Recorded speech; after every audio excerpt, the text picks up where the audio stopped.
ओम शांति।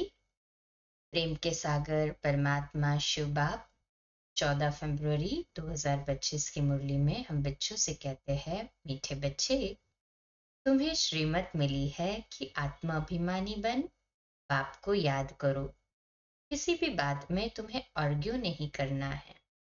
प्रश्न, बुद्धि योग स्वच्छ बन बाप से लग सके उसकी युक्ति कौन सी रची हुई है? उत्तर, 7 दिन की भट्ठी। कोई भी नया आता है तो उसे 7 दिन के लिए भट्टी में बिठाओ, जिससे बुद्धि का किचड़ा निकले और गुप्त बाप, गुप्त पढ़ाई और गुप्त वर्षे को पहचान सके। अगर ऐसे ही बैठ गए तो मूंझ जाएंगे, समझेंगे कुछ नहीं। गीत है जाग सजनिया जाग। ओम शांति।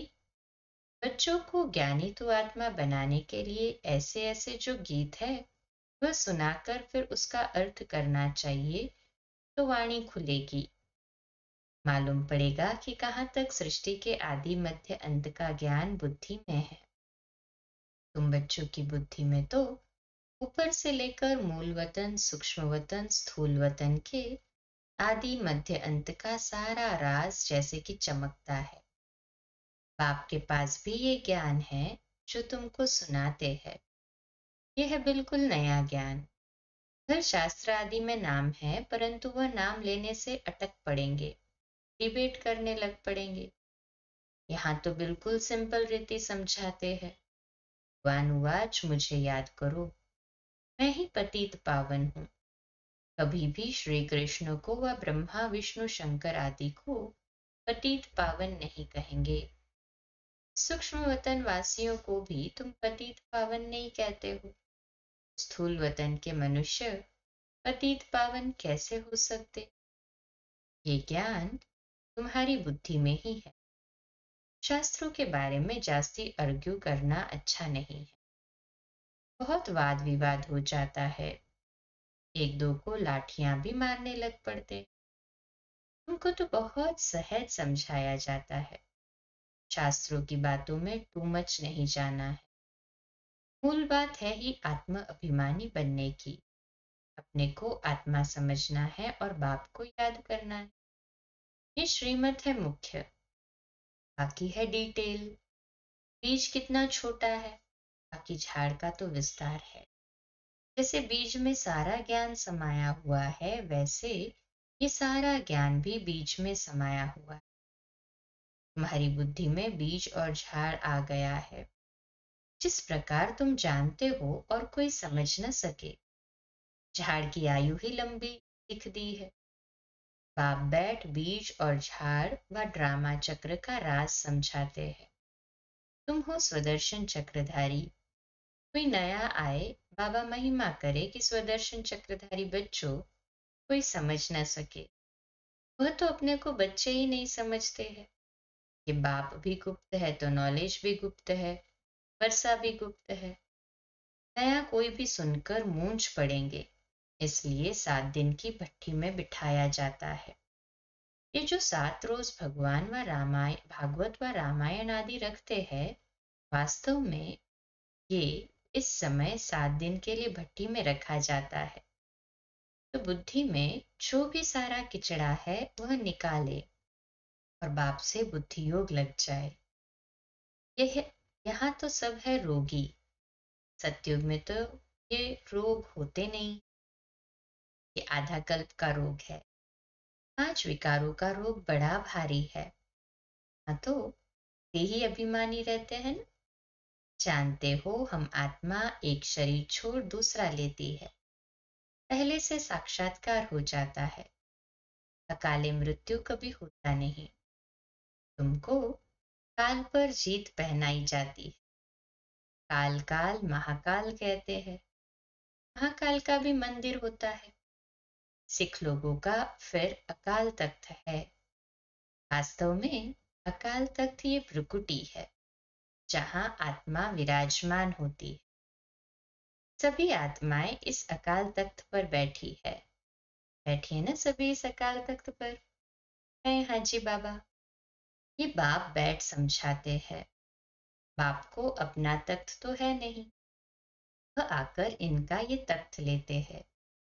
इस तख्त पर बैठकर तुम बच्चों को ताउजी तख्त नशीन बनाते हैं। तुम जानते हो वह ताउजी तख्त कैसा होगा, जिस पर लक्ष्मी नारायण विराजमान होते होंगे। ताउजी तख्त तो गाया हुआ है ना। विचार करना है, उनको भोलानाथ भगवान क्यों कहा जाता है? भोलानाथ भगवान कहने से बुद्धि ऊपर चले जाती है ना। कहें हाँ जी बाबा।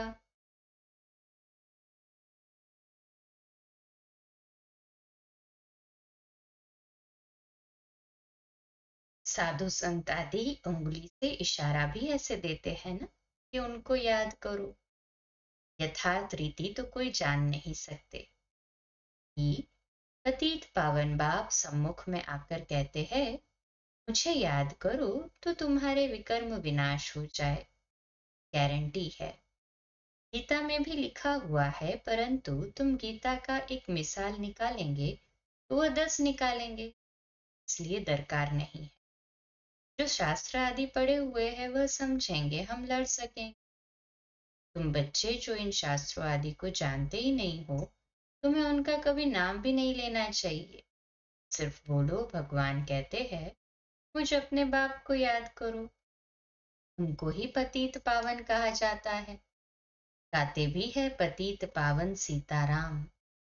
सन्यासी लोग भी जहां तहां धुन लगाते रहते हैं। ऐसे मतांतर तो बहुत है ना। ये गीत कितना सुंदर है। ड्रामा प्लान अनुसार कल्प कल्प ऐसे गीत बनते हैं जैसे कि तुम बच्चों के लिए ही बनाए हुए। ऐसे ऐसे अच्छे अच्छे गीत है, जैसे नयनहीन को राह दिखाओ प्रभु। प्रभु कोई श्री कृष्ण को थोड़ी कहते हैं, प्रभु व ईश्वर निराकार को ही कहेंगे। यहाँ तुम कहते हो बाबा परमपिता परमात्मा है तो वह भी आत्मा न। मार्ग में बहुत टू मच चले गए हैं। यहाँ तो बिल्कुल सिंपल बात है, अलफ और बे। अलफ अल्लाह बे बादशाही, इतनी तो सिंपल बात है। आपको याद करो तो तुम स्वर्ग के मालिक बनेंगे। बरोबर। ये लक्ष्मी नारायण स्वर्ग के मालिक संपूर्ण निर्विकारी थे, तो बाप को याद करने से ही तुम ऐसा संपूर्ण बनेंगे। जितना जो याद करते हैं और सर्विस करते हैं उतना वह ऊंच पद पाते हैं। वह समझ में भी आता है। स्कूल में स्टूडेंट समझते नहीं है क्या कि हम कम पढ़ते हैं। जो पूरा अटेंशन नहीं देते हैं तो पिछाड़ी में बैठे रहते हैं, तो जरूर फेल हो जाएंगे। आपको रिफ्रेश करने के लिए ज्ञान के जो अच्छे अच्छे गीत बने हुए हैं उन्हें सुनना चाहिए। ऐसे ऐसे गीत अपने घर में रखने चाहिए। इसको इस पर समझा भी सकेंगे कैसे माया का फिर से परछाया पड़ता है। शास्त्रों में तो ये बातें हैं। शास्त्रों में ये बातें नहीं है। कल्प की आयु 5000 वर्ष है। ब्रह्मा का दिन और ब्रह्मा की रात आधा आधा है। ये गीत भी कोई ने तो बनवाए हैं। बाप बुद्धिवानों की बुद्धि है तो कोई की बुद्धि में आया जो बैठ बनाया है। इन गीतों आदि पर भी तुम्हारे पास कितने ध्यान में जाते थे। एक दिन आएगा जो इस ज्ञान के गीत गाने वाले भी तुम्हारे पास आएंगे। बाप की महिमा में ऐसा गीत गाएंगे जो घायल कर देंगे। ऐसे ऐसे आएंगे कि उन पर भी मदार रहता है। गायन विद्या का भी बहुत नाम है। अभी तो कोई ऐसा है नहीं। सिर्फ एक गीत बनाया था, कितना मीठा कितना प्यारा। बाप बहुत ही मीठा बहुत ही प्यारा है, तब तो सब उनको याद करते हैं। ऐसे नहीं कि देवताएं उनको याद करते। चित्रों में राम के आगे भी शिव आया है, राम पूजा कर रहा है। यह है रॉन्ग। देवताएं थोड़ी किसको याद करते हैं, याद तो मनुष्य करते हैं ना। तुम भी अभी मनुष्य हो, फिर देवता बनेंगे। देवता और मनुष्य में रात दिन का फर्क है। वही देवताएं फिर मनुष्य बनते हैं। कैसे चक्र फिरता रहता है इसको भी पता नहीं है। तुमको अभी पता पड़ा है कि हम सच सच देवता बनते हैं। अभी हम ब्राह्मण हैं, नई दुनिया में देवता कहलाएंगे। अभी तुम वंडर खाते हो। ये ब्रह्मा खुद ही, जो इस जन्म में पहले पुजारी था, श्री नारायण की महिमा गाते थे। नारायण से बड़ा प्रेम था। अब वंडर लगता है हम सो बन रहे हैं, तो कितना खुशी का पारा चढ़ना चाहिए। तुम हो अननोन वॉरियर्स, नोन वायलेंस। सचमुच तुम डबल अहिंसक हो। न काम कटारी, न वह लड़ाई। काम अलग है, क्रोध अलग चीज है। तो तुम हो डबल अहिंसक, नॉन वायलेंस सेना। सेना अक्षर से उन्होंने फिर सेनाएं खड़ी कर दी है। महाभारत लड़ाई में मेल्स के नाम दिखाए हैं, फीमेल्स नहीं है। वास्तव में तुम हो शिव शक्तियां।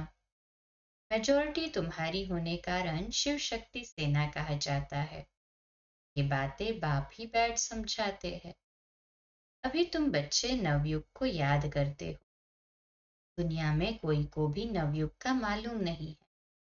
वह तो समझते हैं नवयुग 40,000 वर्ष बाद आएगा। सतयुग नवयुग है, ये तो बड़ा क्लियर है। बाबा राय देते हैं ऐसे ऐसे अच्छे गीत भी सुनकर रिफ्रेश होंगे और किसको समझाएंगे भी। ये सब युक्तियां हैं, इनका अर्थ भी सिर्फ तुम ही समझ सकते हो। बहुत अच्छे अच्छे गीत है अपने को रिफ्रेश करने के लिए। ये गीत बहुत मदद करते हैं। अर्थ करना चाहिए तो मुख भी खुल जाएगा, खुशी भी होगी। बाकी जास्ती धारणा नहीं कर सकते हैं, उनके लिए बाप कहते हैं घर बैठे बाप को याद करते रहो।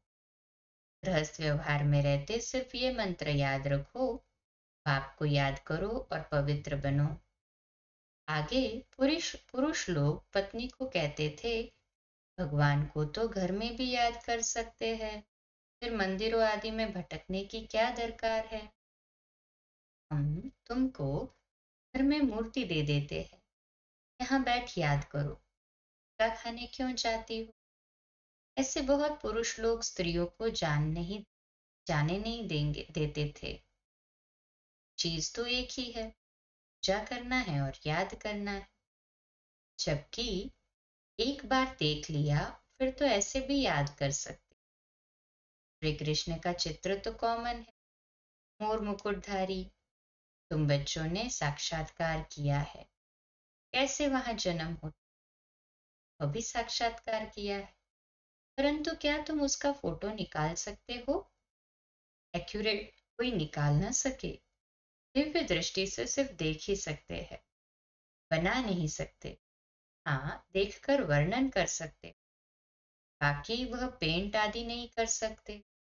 भल होशियार पेंटर हो, साक्षात्कार भी करे तो भी एक्यूरेट फीचर्स निकाल न सके। बाबा ने समझाया कोई से आर्ग्यू जास्ती नहीं करना है। बोलो तुमको पावन बनने से काम। अरे शांति मांगते हो तो बाप को याद करो और पवित्र बनो। पवित्र आत्मा यहाँ रह न सके, वह चली जाएगी वापस। पतित दुनिया है ना। आत्माओं को पावन बनाने की शक्ति एक बाप में है और कोई पावन बना नहीं सकता। तुम बच्चे जानते हो ये सारी स्टेज है, इस पर नाटक होता है ना पक्का? कहे हाजी बाबा।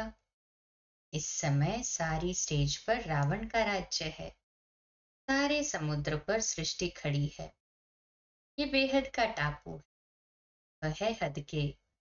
यह है बेहद की बात, जिस पर आधा कल्प दैवी राज्य आधा कल्प आसुरी राज्य होता है। यूं खंड तो अलग अलग है, परंतु यह है सारी बेहद की बात। तुम जानते हो हम गंगा जमुना नदी के मीठे पानी के कंठे पर ही होंगे। समुद्र आदि पर जाने की दरकार नहीं रहती। ये जो द्वारिका कहते हैं वह कोई समुद्र के बीच होती नहीं है। द्वारिका कोई दूसरी चीज नहीं है। तुम बच्चों ने सब साक्षात्कार किए हैं। शुरू में ये संदेशी और गुलजार बहुत साक्षात्कार करती थी। इन्होंने बड़े पाठ बजाए हैं, क्योंकि भट्टी में बच्चों को बहलाना था। तो साक्षात्कार से बहुत बहुत बहले है। आप कहते हैं फिर पिछाड़ी में बहुत बहलेंगे, तो पाठ फिर और है। गीत भी है ना, हमने जो देखा सो तुमने नहीं देखा। तुम जल्दी जल्दी साक्षात्कार करते रहेंगे। जैसे इम्तिहान के दिन नजदीक होते हैं तो मालूम पड़ जाता है कि हम कितने मार्क्स से पास होंगे। तुम्हारी भी ये पढ़ाई है। अभी तुम जैसे नॉलेजफुल हो बैठे हो, सभी फुल तो नहीं होते हैं। स्कूल में हमेशा नंबरवार होते हैं, ये भी नॉलेज है। मूल वतन सूक्ष्म वतन तीनों लोगों का तुमको ज्ञान है। इस सृष्टि के चक्र को तुम जानते हो, ये फिरता रहता है।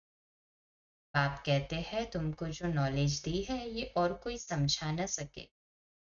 तुम्हारे पर है बेहद की दशा, कोई पर बृहस्पति की दशा, कोई पर राहु की दशा होती है, तो जाकर चंडाल आदि बनेंगे। ये है बेहद की दशा, वो होती है हद की दशा। बेहद का बाप बेहद की बातें सुनाते हैं, बेहद का वर्षा देते हैं।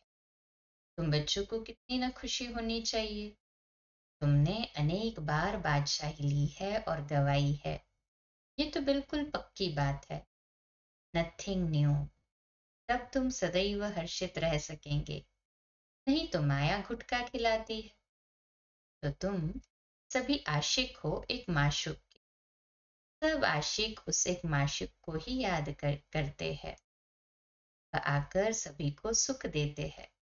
आधा कल्प उनको याद किया है, अब वह मिला है, कितनी खुशी होनी चाहिए। अच्छा, मीठे मीठे सिकिलरे बच्चों प्रति माता पिता बाप दादा का याद प्यार और गुड मॉर्निंग।